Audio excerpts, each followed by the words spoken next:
house had learned silence long before the marriage began to fracture.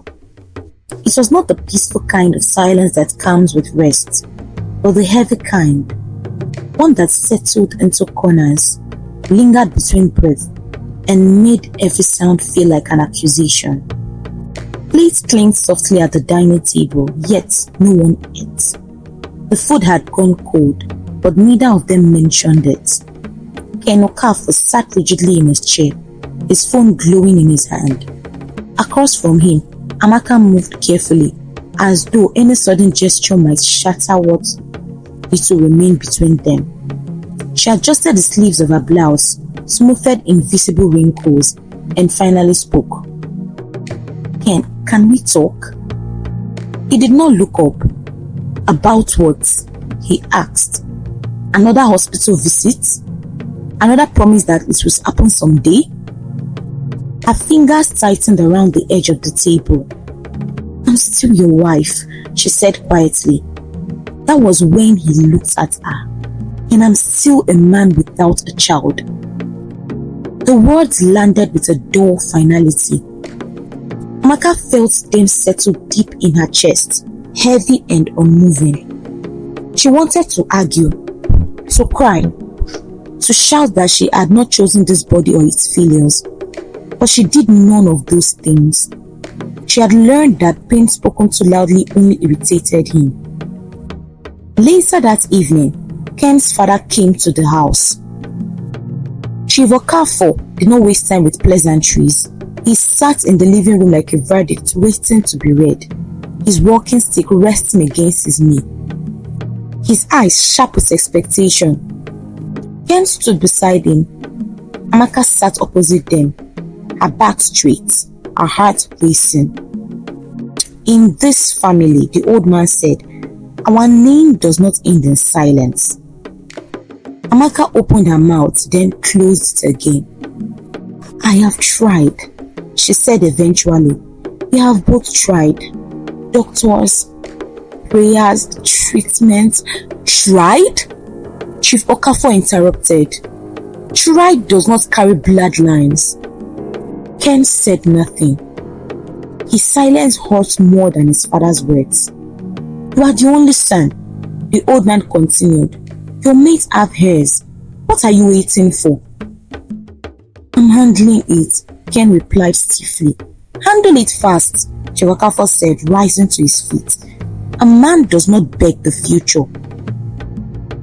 When he left, the house felt even emptier. That night, the bedroom became a battleground without weapons. Ken moved around the room with restless anger, loosening his tie, pacing, refusing to eat. Amaka held the file of test results to her chest like a shield. "The doctor says stress affects fertility," she said softly. "He said we should slow down." "Stop!" Ken snapped. She stood up, her voice shaking. "You're punishing me for something I didn't choose." Ken laughed bitterly. "Do you know what it feels like when people look at me with pity? When they whisper that the Okafor house is empty?" "And you know," Amaka replied, tears finally spilling, "what it feels like to be reduced to a womb." For a brief moment, something flickered in his eyes. Regret perhaps, or exhaustion. Then it vanished. "I want a divorce," he said. The words echoed long after I spoke them. The hospital visit the next day brought no relief. The doctor spoke calmly, explaining that fertility was complex, that blame solved nothing. Amaka listened with quiet hope. Ken listened with clenched fists. Outside the consultation room, his phone buzzed. Another message from his father, another reminder of failure. By evening, rain clouds gathered. They were driving when it started, sudden, violent, unforgiving. The road glistened dangerously under the headlights. Amaka held a small gift bag in her lap, something she had bought for Ken in a final, desperate attempt to remind him of who they used to be. He If we could just be gentle again, she said. If we could just breathe. Gentle doesn't give me a child, Ken replied. Her phone rang. Nneka's name flashed across the screen. Amaka hesitated before answering. I'm coming to see you, her friend said urgently. Please don't be alone tonight. I'll call you back, Amaka whispered. She ended the call and stared out the window, blinking back tears. Then came the horn. Too loud. Too close. Ken swerved. Time stretched and twisted. Glass shattered. Metal screamed. Amaka reached for him instinctively, her mouth opening to call his name. Darkness swallowed everything. When Ken came to, rain was pouring mercilessly. People shouted. Sirens wailed in the distance. Blood trickled down his forehead as he stumbled out of the wreckage, calling her name with rising panic. Amaka! Amaka! There was no answer. Someone grabbed his arm, pulling him back from the edge. Oga, calm down. There's a drop here straight into the river. Ken stared into the black water below, roaring and endless. His knees gave way. He collapsed in the rain, shaking, broken, calling out to a woman who did not answer. By morning, the river had yielded nothing. No body, only silence. And the world began to move on, believing Amaka Okafor was gone. Grief did not stay long in the Okafor house. It arrived loudly. Wailing relatives, murmured prayers, neighbors who shook their head and said, such a tragedy. But it did not linger. It never does when the dead leave behind inconvenience instead of legacy. The river search ended after 3 days. Divers found nothing. The current was blamed. Nature was blamed. Fate was blamed. And then, quietly, the world decided Amaka Okafor was gone. Ken sat through the prayers like a man attending someone else's funeral. He wore black. He bowed his head. He accepted condolences. But his grief had a strange shape. It did not ache. It did not soften him. It hardened him. People expected a widower. What they got was a man already being told to move on. You are still young, his aunt said one afternoon, pressing a cup of tea into his hand. You need an hair. His father said that same evening with no tea, no softness. Ken nodded to both. At night, when the house was empty, he slept alone on the edge of the bed. Amaka's side remained untouched, not out of love, but out of habit. Sometimes he reached for his phone to call her, forgetting for half a second that she would never answer again. When the memory returned, it did not break him, it irritated him. He returned to work earlier than expected. Okafor Holdings had always been his refuge. Numbers made sense. Contracts behaved. Money followed rules, unlike marriage, unlike badges, unlike promises God seemed unwilling to keep. The staff welcomed him back courteously, with lowered voices and sympathetic looks. Ken acknowledged them with polite nods, already moving forward. That was when he noticed her. She was not striking at first glance. No dramatic beauty, no loud confidence, just a woman seated quietly in the waiting area, reading a file, her posture composed, her expression attentive.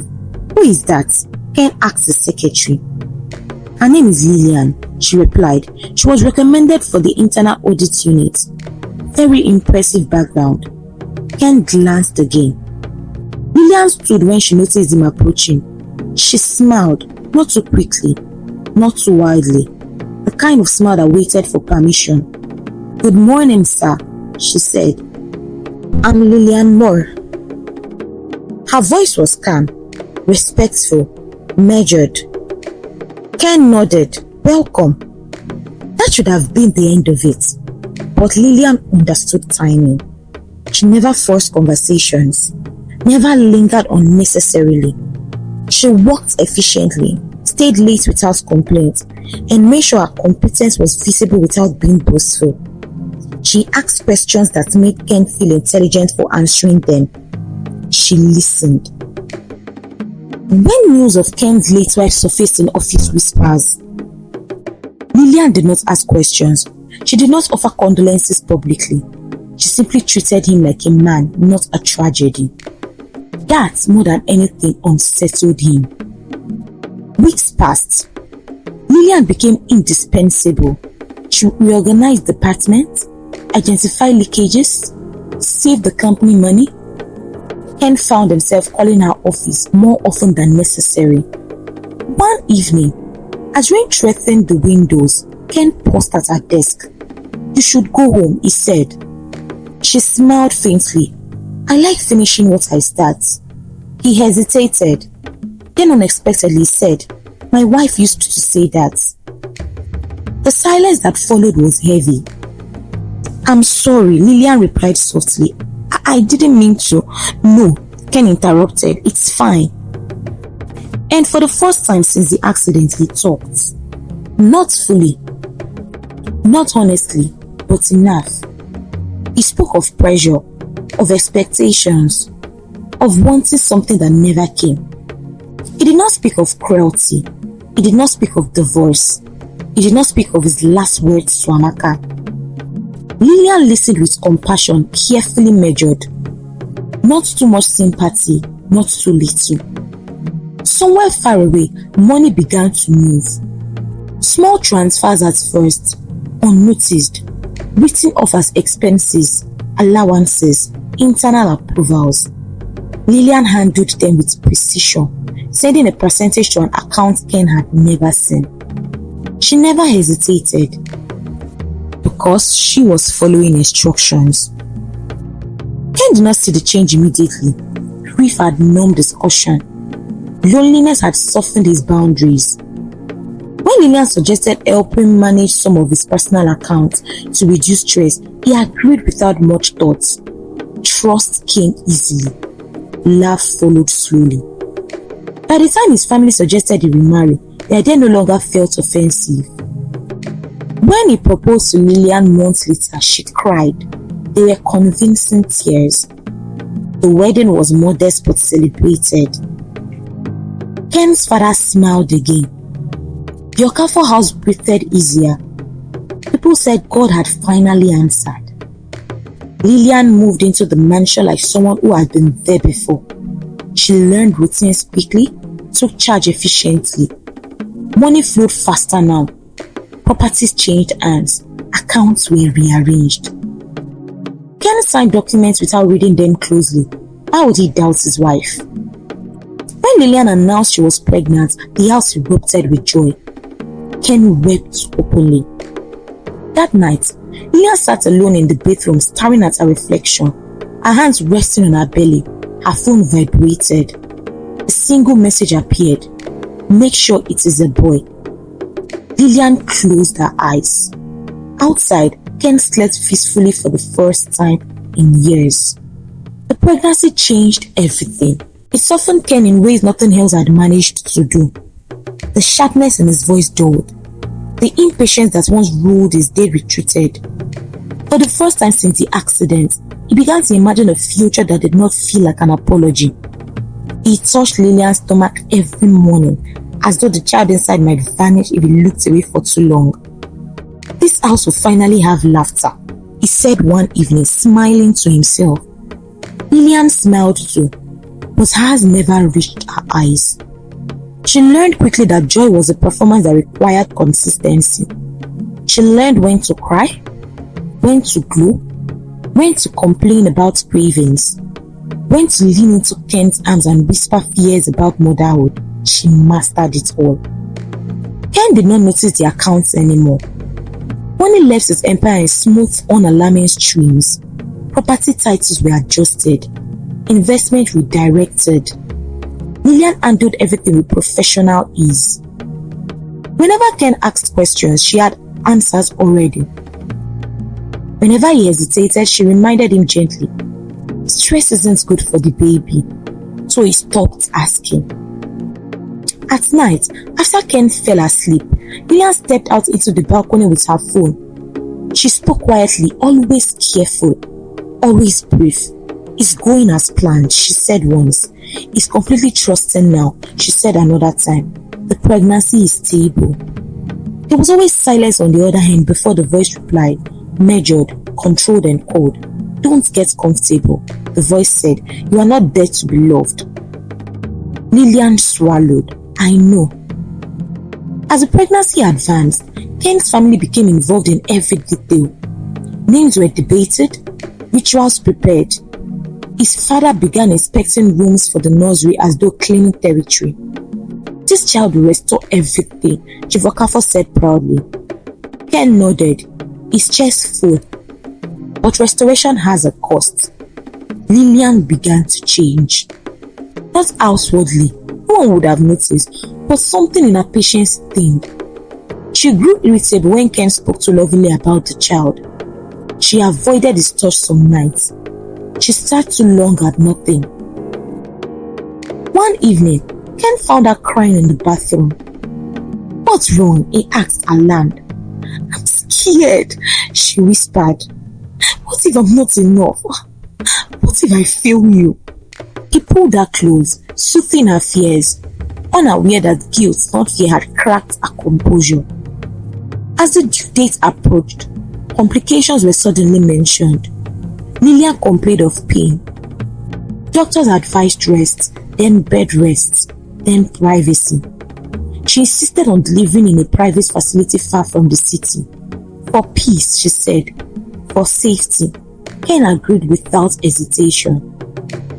The night labor began. Rain returned. It reminded Ken of something he refused to name. Lillian was taken away quickly. Hours passed. Ken prayed harder than he ever had in his life. When the doctor finally emerged, his face was unreadable. "The baby is alive," he said slowly. Ken exhaled sharply, tears spilling. "But," the doctor continued, "there were complications. The child needs immediate specialized care." "Where is my wife?" Ken asked. "She's stable," the doctor replied, "but weak." They did not let Ken see the baby immediately. They said it was for medical reasons. By morning, the child was gone. Taken for treatment, transferred for safety, moved before complications worsened. Ken signed papers he barely read. He waited. Hours passed, then days. The baby did not return. Lillian remained quiet, withdrawn, weaving. When Ken pressed for answers, she broke down immediately. "They said the baby didn't survive," she sobbed. "They tried. They really tried." Ken collapsed beside her bed, grief crushing him from the inside out. First, Amaka, now this. He did not notice the large transfer made that same night. He did not notice the account that was closed immediately after. Lillian left the hospital 2 days later. Within a week, she asked for space. "I need time to heal," she said. "I need time." Ken let her go. That night, alone in the house, Ken wandered into the guest room, the one no one used anymore. Amaka's old box sat untouched in the corner. He opened it for the first time since the accident. Inside were letters he had never read. Notes written in careful handwriting, pages folded with intention. His chest tightened. Somewhere far away, someone watched the same moon he did and waited. The house returned to silence again, but this time, it felt rehearsed. Ken moved through his days like a man following instructions written by someone else. He woke, he dressed, he went to work, he signed documents placed neatly before him. He nodded when people spoke. He listened when they said, "You've been through so much." At night, sleep avoided him. He lay awake, staring at the ceiling, replaying fragments of his life that no longer connected into anything well. A wife lost to water, a child lost to fate, a marriage that promised restoration and delivered emptiness. The Okafor house had everything now except peace. Lillian remained distant, present but unreachable. She spent hours alone, sometimes speaking to no one, sometimes leaving the house without explanation. When Ken asked where she had gone, she said only, I needed her. He stopped asking after a while. Money continued to move, quietly, precisely, invisibly. Ken's company grew even as his personal life shrunk. Profits rose, properties expanded. On the paper, he was winning. In reality, something was bleeding out slowly beneath the surface. One afternoon, Ken's secretary hesitated before handling him a file. "Sir, this account approval came through again," she said carefully. Ken waved it away. "If Lillian approved it, it's fine." The secretary nodded, but her eyes lingered for half a second longer than necessary. That night, Ken returned to the guest room. Amaka's box remained open where he had left it. He picked up one of the folded papers again, but did not read it. Instead, he stared at her handwriting, the familiar curves, the quiet patience in every line. "I never listened," he murmured to the empty room.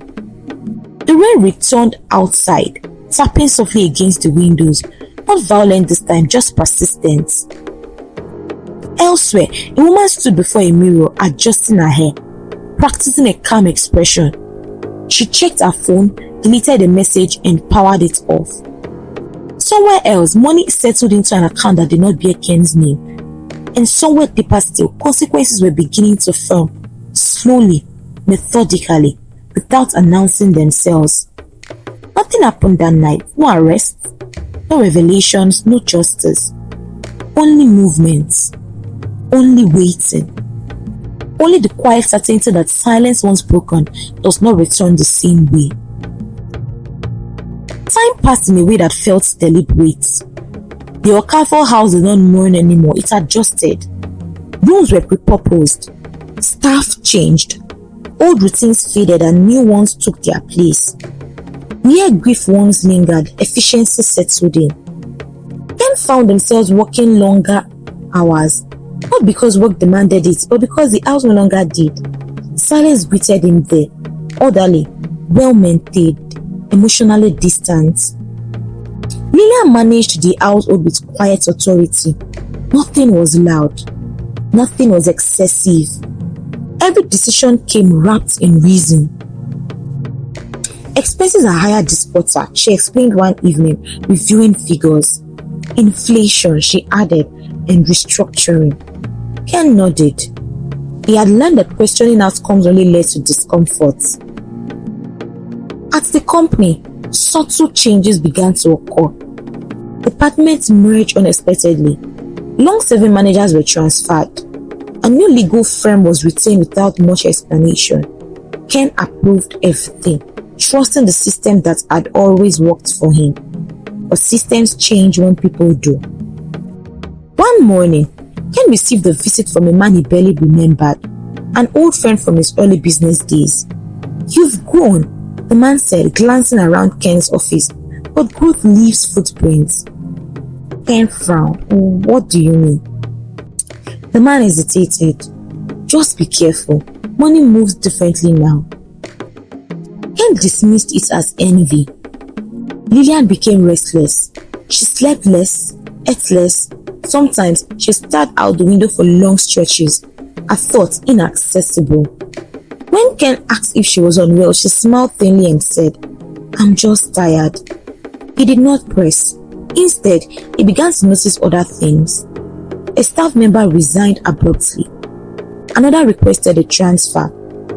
A driver mentioned missing fuel logs, then apologized quickly and said he must have been mistaken. Small things, uncomfortable things. Ken started drinking more wine in the evenings, not to forget, but to slow his thoughts. One night, he dreamed of water again. Not rushing water, still water. Reflective, endless. He woke with a start and could not explain why his chest felt heavy. Days later, an official letter arrived.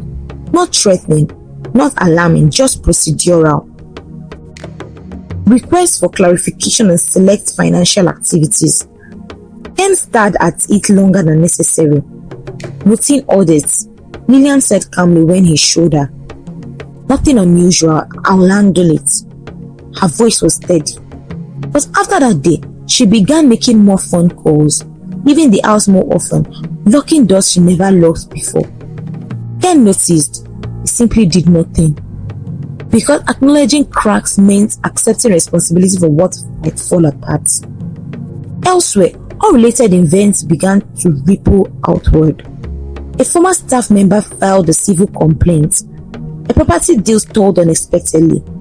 A government office delayed approvals that were once automatic. No one connected the dots, not yet. One evening, Ken returned home to find the power out. The house sat in darkness, unusually quiet. Lillian was not home. Ken sat alone in the living room, surrounded by shadows, and felt something unfamiliar crawl up his spine. Not fear, not grief, but unease. For the first time, he wondered if the silence in his life was not accidental. Outside, the city continued its noise. Inside, the house waited. The house did not collapse. That was the strange part. Nothing dramatic happened. No confrontation. No exposure. No sudden unraveling. Life continued with the calm persistence of things that have learned how to hide strain behind structure. Ken adapted. He learned how to answer questions without inviting more. He learned how to sign documents without attachment. He learned how to exist inside rooms that once held expectations and now held only function. The institutional pressure did not announce itself as danger. It came as requests, clarifications, reviews, meetings scheduled weeks in advance and postponed without explanation.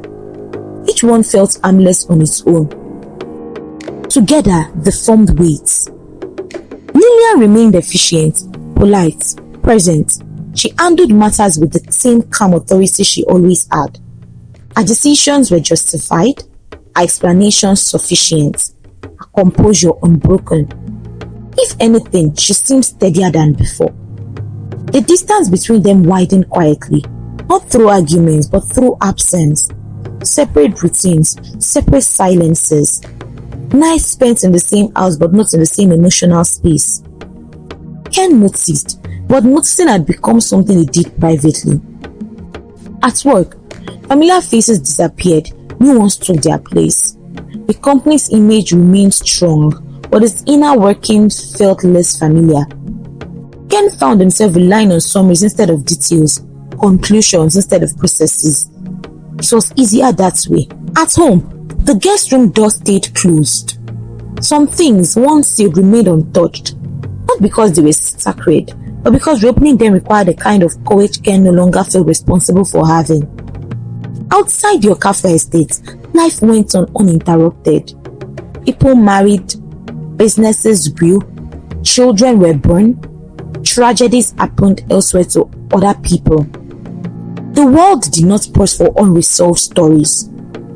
Late one evening, Ken stood alone on the balcony watching the city lights blink steadily into the night. He felt neither hope nor despair, only the quiet awareness that his life had become something that moved forward without asking him what it meant. Inside, papers rested neatly on a desk, accounts balanced, doors locked, systems held. Nothing demanded attention, nothing revealed itself. And so the silence remained, not as an absence, but as a presence that had learned how to live among them.